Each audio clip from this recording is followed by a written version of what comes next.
Skaskada nafaqat ekskursiyalar, balkim mehmonxonalarni bron qilish xizmati ham bor.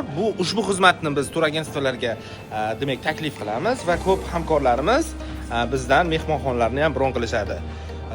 Xo'sh, bugun bizani maxsus demak bir mehmonxona chaqirgan, video obzor qilib bergani, ya'ni inspection qilib bergani, ya'ni tanishmoqchimiz. Nimalar bor, nimalar yo'q, nima plyus va nima minuslarni videoni oxirigacha ko'ringlar. Imkon boricha batafsil ma'lumot berib o'taman. Ichkarida kiraversangiz shunaqa необычный interyer. Chiroyli, udobniy qilib qo'yilgan. Ushbu mehmonxonada jami 157 ta xonasi bo'lib, eng kichik xonasining kvadrati 33 kvadrat to 68 kvadratgacha boradi.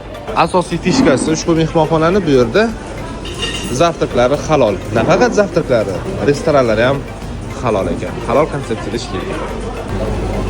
Morojnilar olsanglar bo'ladi.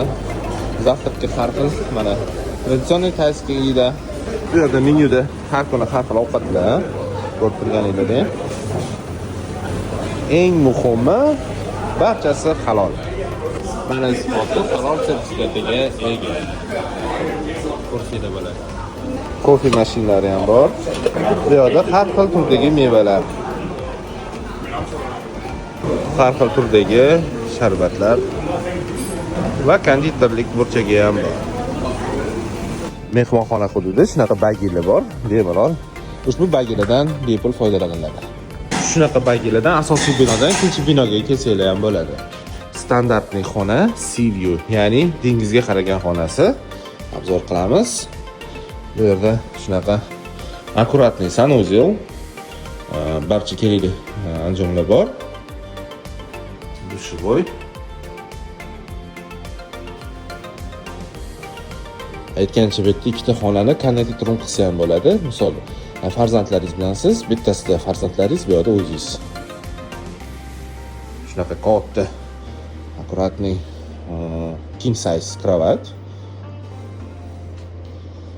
Bu yerda televizor, o'tiradigan рабочий zona, suv, choy, kofe, bar. Bu yerda garderobnik kiyimlarni osib qo'ysanglar bo'ladi. Bu yerda kichkina burchakda dam oladigan zona qilib qo'yishgan. Menga yoqqani har bir xonada shunaqa balkoni bor. Va bu manzarani qaranglar. Butun paton ko'rinadi va manzarasi prosta gap bo'lishi mumkin emas. Dengizga qaragan xonasi. Mana bu esa butun paton plaji. Paton plaji shuna tepasida joylashgan ushbu mehmonxona. Yana ajoyib jihati bu basseyn.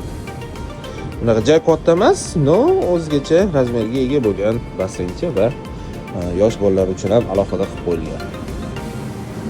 Endi esa standart xonasi, ya'ni suvga emas, bog'ga qaragan xonasi. Ko'rib turganingizdek, o'sha interyer, akkuratniy sanuzel, dushovoy, yo'q, katta oyna, televizor, рабочий zona, yotoqxona. Aytgancha e'tibor bergan bo'lsanglar, buni xohlasanglar king size qilsanglar bo'ladi, xohlasanglar alohida qilsanglar ham bo'ladi. Bu yerda dam oladigan zona, bar, холодильник, suv, choy, kofe, bitta garderobnik va boya aytib o'tganimdek, har bir xonasida shunaqa balkoncha bor. Bu bog'ga qaragan xonasi. Mana shunaqa manzara bu yerda. Yaxshigina takoz zelyoniy zona qilib qo'yilgan, ko'rib turganingizdek, har xil daraxtlar, hudud bo'ylab chiroyli akkuratlik qilib qo'yishgan. Mehmonxona hududida shunaqa zal, ya'ni bemalol shug'ullansanglar bo'ladi. Hamma kerakli narsalari bor, asosiy narsalar, hamma narsa deya olmayman-ku. No, bu yerda esa shunaqa go'zal manzaraga ham qarasangiz bo'ladi. Aynan shunaqa atmosferada sport bilan shug'ullansanglar bo'ladi. Mehmonxonada albatta o'zini basseyni bor.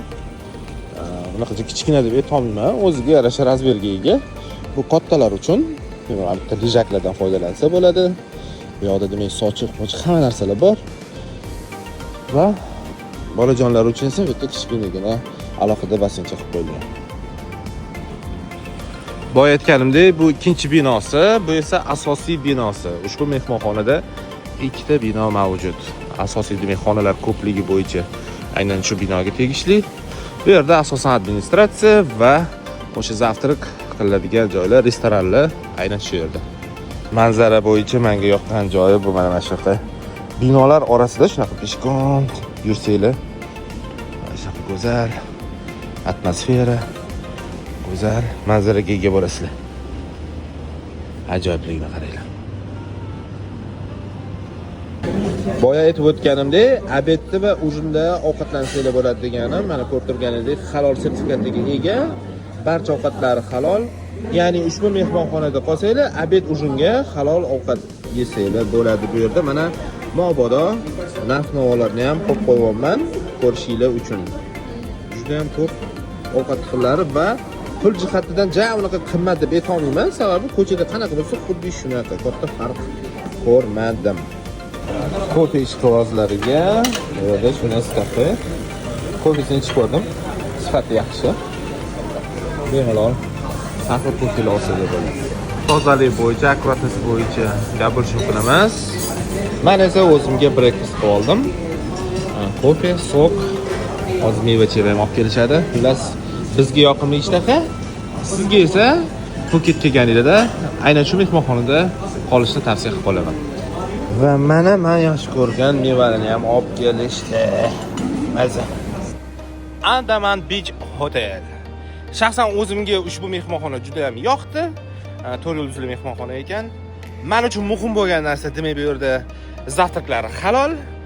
Qo'shimchasiga obedga va ujiniga ham bemalol ko'ngilli xotirjam qilib ovqatlarni zakaz qilsangiz bo'ladi. Sababi kuxnyasi halol ekan, sertifikatlari ham bor ekan. O'zim shaxsan ko'rdim. Minus tarafini ham aytaman. Yoshi kattalar, ya'ni yurish kamroq xohlaydiganlarga sal minusroq ekan, sababi bu binodan u binoga peshkom chiqilar ekan.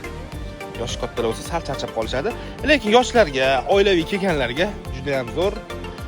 Yana bir plyus tarafi o'sha shovqin-suron bo'lgan, kechqurungi tungi hayot bo'ladigan rayondan yuqorida joylashgan. Xullas, maslahat berib qolaman. Yana aytib o'tganimdek, yoshi kattalarni hisobga olmasa, qolganlar barchasi kelib ushbu mehmonxonada davom etsa bo'ladi. Bizani kuzatib boringlar, imkon qadar Phuketda har xil mehmonxonalar haqida ma'lumotlar berib o'tishga va o'zimiz kelib, o'z ko'zimiz ko'rganimizdan keyin buni video qo'yib joylaymiz. Ko'rishguncha.